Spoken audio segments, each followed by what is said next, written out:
కార్యక్రమానికి విచ్చేసినటువంటి ముఖ్య అతిథి honourable chief justice Telangana G Radharani గారికి, justice high court justice Telangana honourable justice గారు రాధారాణి గారికి మా సంస్థ తరఫున కృతజ్ఞతలతో పాటు మీరు ఇంత బిజీ షెడ్యూల్లో కూడా మాకు సమయం కేటాయించి వచ్చినందుకు మేడం మా అందరి తరఫున తెలియజేసుకుంటున్నాను. అదేవిధంగా ప్రత్యేక అతిథి, ఈనాటి కార్యక్రమానికి విచ్చేసినటువంటి ప్రత్యేక అతిథి కౌసల్య మేడం గారికి కూడా మా సంస్థ తరఫున ప్రత్యేక ఆహ్వానం పలుకుతున్నాము. అదేవిధంగా గౌరవ అతిథి అయినటువంటి జయసుధ గారికి మా సంస్థ తరఫున సాదరంగా ఆహ్వానం పలుకుతున్నాం. మేడం, మీరందరూ కూడా వివిధ రంగాలలో నిష్ణాతులైనటువంటి వ్యక్తిత్వాలు మీవి. అప్రోచ్ అవ్వాలి, వాళ్ళకి ఒక ధైర్యం ఇవ్వటం అన్నది చాలా అవసరం. ఆ పని చేస్తున్నందుకు వారికి అభినందనలు. ముఖ్యంగా మన పరిస్థితులు మనకి తెలియని కావు. అందరము కూడా each one's journey is unique. ప్రతి ఒక్కళ్ళం లైఫ్లో ఒక స్థాయికి రాగలిగాము అంటే ఆ జర్నీ అంత తేలిగ్గా ఏమి ఉండదు. చాలా లైఫ్లో ఎదుర్కొంటే కానీ అంటే చాలా కష్టం, చాలా ఆలోచిస్తాం. ఇందాక కౌసల్య గారు చెప్తున్నట్టు కోర్టుకు రావడం అంటే స్త్రీలకి సామాన్యం కాదు. They are warriors. I think they are warriors. కోర్టుకు వచ్చే ప్రతి మహిళ కూడా ఒక వారియర్.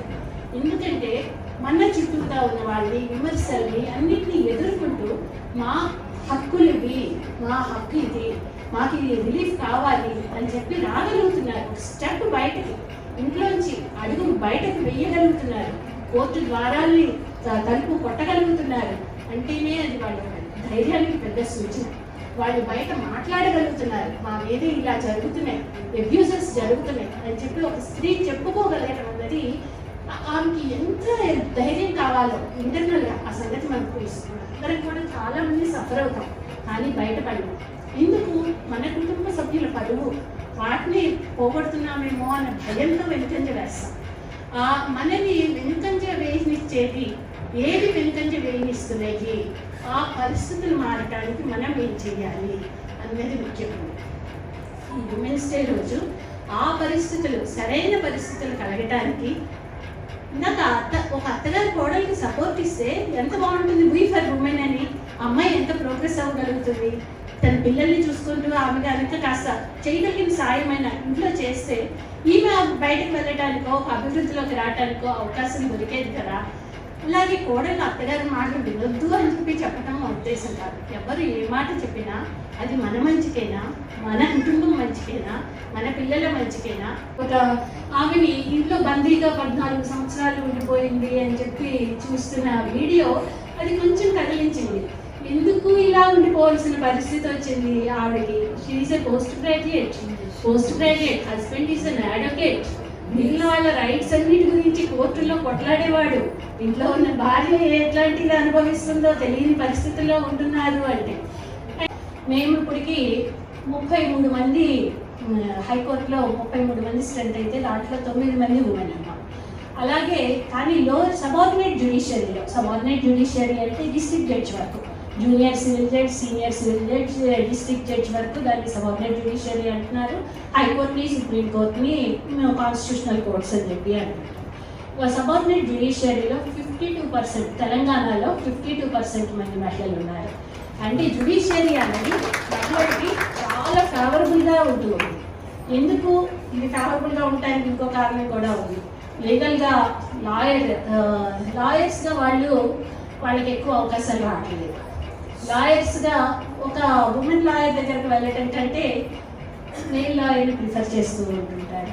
వాళ్ళ వీటి ప్రొఫెషనల్గా కానీ అన్నీ అప్రోచ్ అవడానికి ప్రతి రంగంలోనూ మరి ఉంటుంటాయి.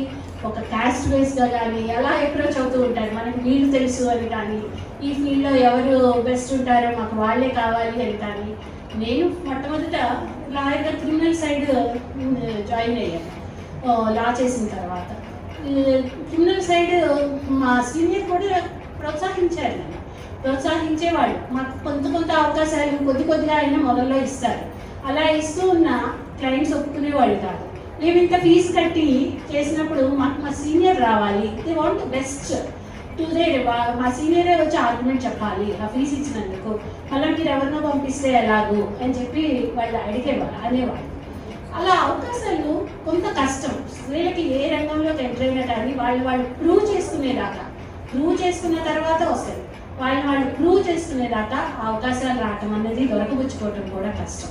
అందుకని చెప్పి కూడా వాళ్ళు జాబ్ సైడ్ వెళ్ళిపోతుంటారు. అదైతే సేఫ్, మనకి ఒక ఇన్కమ్ వస్తుంటుంటుంది, రెగ్యులర్ ఇన్కమ్ వస్తుంటుంటుంది. వీటిల్లో ఎంత వస్తాయో ఎంత రావో అన్నది తెలీదు. ఈ జాబ్స్లో ఒక గౌరవం, ప్రెస్టేజ్ కూడా ఉంటుంటుంది. ఒక జడ్జ్ అంటే ఉన్న ప్రెస్టేజ్, ఒక డాక్టర్ అంటే ఉన్న ప్రెస్టేజ్, ఒక టీచర్ కావాలని చెప్పి ఎంతో కోరుకునేది. చిన్నప్పుడు టీచర్స్ రోల్ మోడల్స్. ఆ టీచర్స్ అంత ఇన్స్పైరింగ్గా చెప్పేవాళ్ళు. ఆ టీచర్స్ని చూసి ఒక పెద్ద అయ్యాక మనం కూడా ఒక టీచర్ అవ్వాలి అని చాలా మంది 80% మంది పిల్లలు టీచర్ అవ్వాలి అనే అనుకుంటుంటారు. ఆ తర్వాత బయటకు వస్తే కానీ వాళ్ళకి మిగిలిన రోల్ మోడల్స్ తెలియదు. ఇంట్లో ఉన్న రోల్ మోడల్ మదర్ కూడా వర్కింగ్ ఉమెన్ అయితే వాళ్ళు అలవాటు పడిపోతారు. వర్కింగ్ ఉమెన్ ఓహో ఇలా బయటకు వెళ్ళి కూడా చేయొచ్చు, రేపు భార్య కూడా అయితే నాకు వర్కింగ్ ఉమెన్ కావాలి అనుకుంటారు. ఇంట్లో మదర్ని హౌస్ వైఫ్గా చూస్తూ ఉంటే నా వైఫ్ కూడా ఇంట్లో ఉండి ఇలా పనులు చేసి పెడితే బాగుంటుంది అనుకుంటారు. We are the role models. మనమే రోల్ మోడల్స్, మన ఇంట్లో వాళ్ళకి, బయట వాళ్ళకి, సమాజానికి. ఈ రోల్ మోడల్స్గా మీరు అందరూ అన్ని రకాల ఫీల్డ్స్లో కూడా ఎంటర్ అవ్వాలి, మిమ్మల్ని మీరు ప్రూవ్ చేసుకోవాలి. ఈరోజు అవార్డ్స్ అందుకుంటున్న డిఫరెంట్ ఫీల్డ్స్లో ఉన్నారు. అందరికీ కూడా doctors, professors, journalist, politicians, writers, lawyers, teachers, psychologist, even house wife పని ఏమీ తెలియదు. హౌస్ వైఫ్ పని అసలు చాలా చాలా కష్టమైంది. ఆ హౌస్ వైఫ్ డ్యూటీల నుంచి తప్పించుకోవడమే.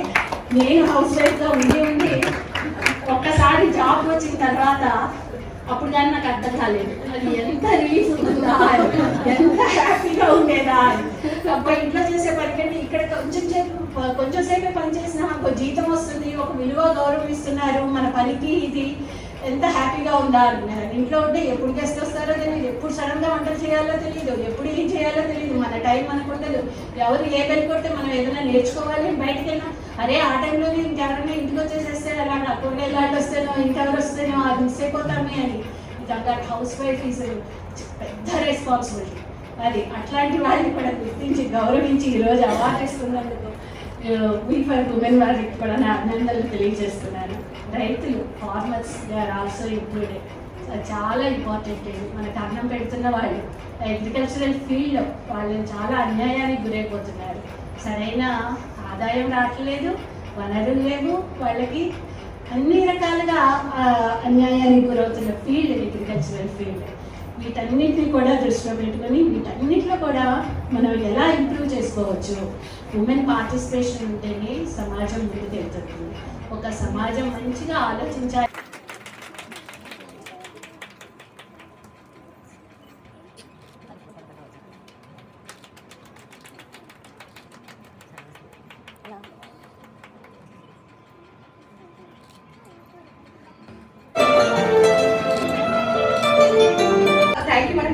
చాలా మంది నేను చూస్తున్నాను, నేను చాలా కాలేజెస్ కి వెళ్ళాను మేడం ఈ మధ్య కాలంలో. ఏ కాలేజ్ అంటే ప్రాణదాత అనే కార్యక్రమం స్టార్ట్ చేసినాక అంటే ఇప్పుడు అకస్మాత్తుగా గుండెపోటుతోనే మరణాలు అనేవి చాలా సంభవిస్తున్నాయి. కానీ అలాంటి దాని గురించి అవేర్నెస్ గురించి తెలంగాణ గవర్నమెంట్ ఇనిషియేటివ్ తీసుకోక ముందే యాక్చువల్లీ నేను ఈ ప్రాణదాత అనే ప్రోగ్రామ్ స్టార్ట్ చేశాను. ఎందుకంటే నేను బేసికల్లీ ప్రిజన్ ఆఫీసర్స్ కి చాలా మందికి ట్రైనింగ్ ఇచ్చానండి. ఎమర్జెన్సీ ప్రిజన్స్ అనే టాపిక్ మీద టాక్స్ చాలా ఇచ్చాను. తర్వాత మరిచినారెడ్డి హ్యూమన్ రిసోర్స్ డెవలప్మెంట్ ఇన్స్టిట్యూట్ చాలా ఫేమస్ ఇన్స్టిట్యూట్, దాంట్లో కూడా 5 స్టాండర్డ్ ట్రైనింగ్ లో భాగంగా ఫస్ట్ ఎయిడ్ అండ్ సిపిఆర్ గురించి అవేర్నెస్ ప్రోగ్రామ్ జరిపాయి. సో అక్కడ నాకు వచ్చిన ఎక్స్పీరియన్స్, నాలెడ్జ్ అనేది ఎక్కువ మందికి షేర్ చేయగలిగితే, ఎక్కువ మందికి రీచ్ అవుతే బెటర్ అనే ఒక ఆలోచనతోని ప్రాణదాత అని first aid and CPR awareness program. అంటే దీంట్లో కేవలం సిపిఆర్ చెప్పమండి, అన్ని రకాల మెడికల్ ఎమర్జెన్సీస్ లో, అంటే ఇప్పుడు for example heart attack, stroke, అంటే పక్షవాతము, లేకపోతే కార్డియాక్ అరెస్ట్ దగ్గర నుంచి స్నేక్ బైట్ అయితే, లేకపోతే ఏమైనా యాక్సిడెంట్ అయితే, కరెంట్ షాక్ తగిలితే, ఫైర్ యాక్సిడెంట్ అయితే, నీళ్ళలో ఎవరైనా మునిగిపోతే, ఫిట్స్ వస్తే, లేకపోతే చోకింగ్ అయితే, ఆల్ మెడికల్ ఎమర్జెన్సీస్ లో బేర్ హ్యాండ్స్ అని పక్క ఉన్న వాళ్ళు ఏ రకంగా సహాయపడగలుగుతారు అనే ఒక అవగాహనని నేను కల్పిస్తున్నానండి దీన్ని, ఈ ప్రాణదాత అనే ప్రోగ్రామ్. దాంట్లో భాగంగా నేను ఈ మధ్య కాలంలో చాలా కాలేజెస్కి వెళ్ళాను. డిగ్రీ కాలేజ్ లో ఎక్కడ చూడండి ఎన్సీసీ స్టూడెంట్స్ ఎంత యాక్టివ్ గా ఉన్నారంటే, అసలు నేను మాట్లాడిన 1.5 hours ఒక్కరు మొదలెట్టి ఫుల్ డౌట్స్ అడుగుతుంటారు, డిస్కస్ చేస్తుంటారు. They are very active and very interactive. So I feel very happy. అంటే ఓకే, ప్రతి కాలేజ్లో ఇట్లా ఎన్సీసీ స్టూడెంట్స్ పేరు చాలా మంది చాలా యాక్టివ్గా ఉన్నారు, యాక్టివ్గా ఇన్వాల్వ్ అవుతున్నారు. They have that passion to learn, they have that passion to serve the society అనే ఫీలింగ్ నాకు చాలా హ్యాపీనెస్ ఇచ్చింది ప్రతి చోట కూడా. So thank you madam for coming here, accepting hour invitation. Thank you very much. Now I request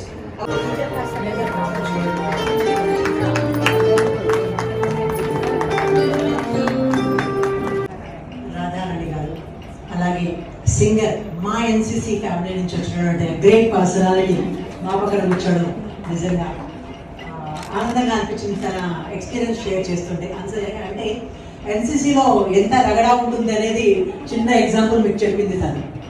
so ఆ positiveness, తన ఇది యాక్టివ్ అంతా ఆల్రెడీ కనిపించింది తను చెప్తున్నటువంటి.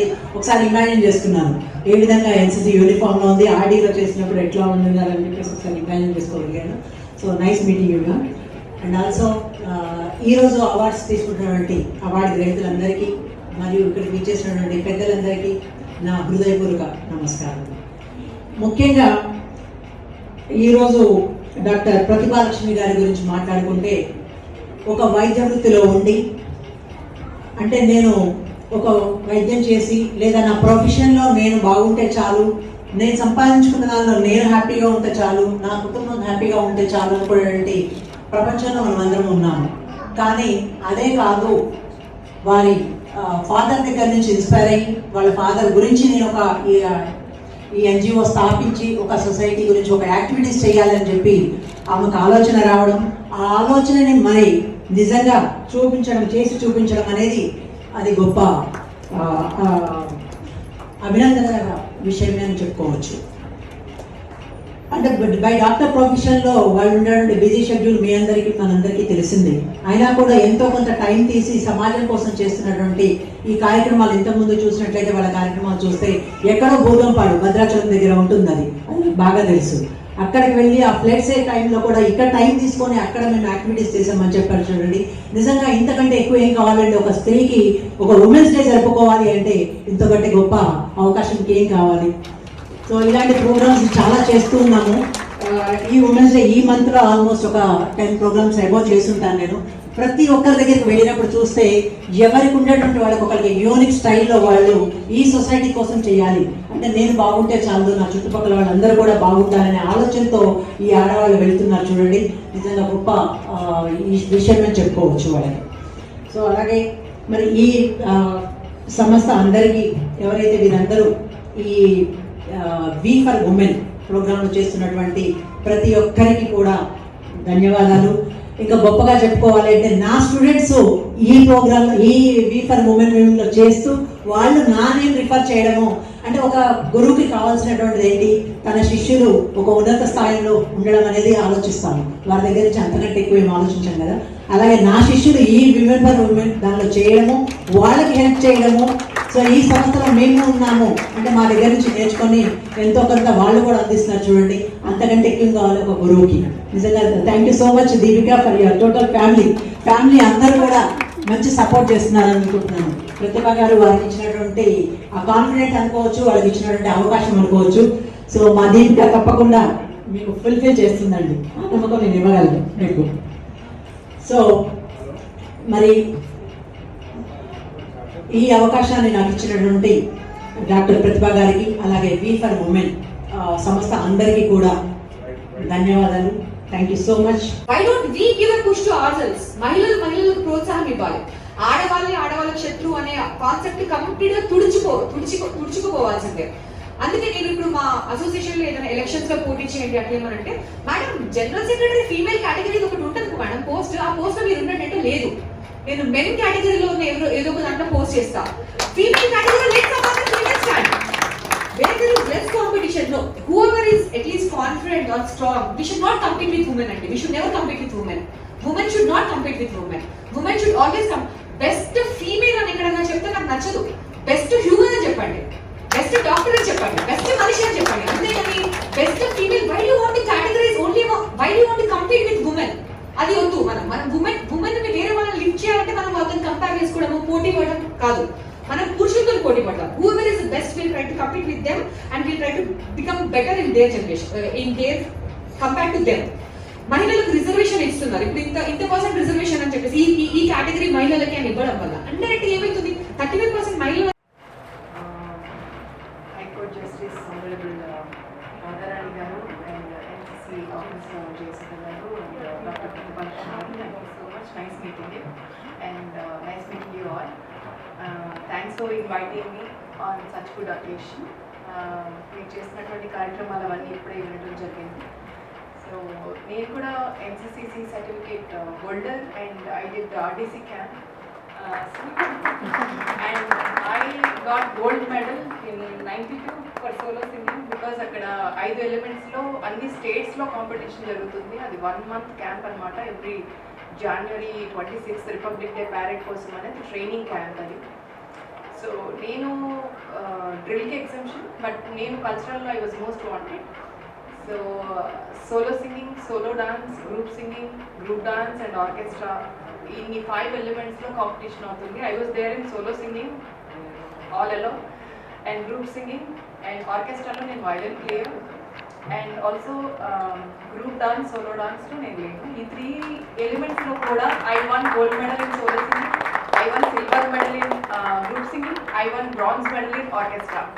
So మూడిట్లో కూడా I got medals. The NCC directorate ఇప్పటికీ కూడా ఇన్ఫర్మేషన్ అది ఇది ఉంటుంది, నా పేరు అన్నీ కూడా. అండ్ ఇక్కడికి వచ్చిన తర్వాత కూడా గవర్నర్ గారింట్లో డిన్నర్స్, అక్కడ రాష్ట్రపతి గారింట్లో డిన్నర్స్, ఇవన్నీ కూడా చాలా నాకు డిప్యూటీ డిఫెన్స్ మినిస్టర్ నాకు గోల్డ్ మెడల్ అవార్డ్ చేయడం జరిగింది ఢిల్లీలో. So I'm so happy to see Mann.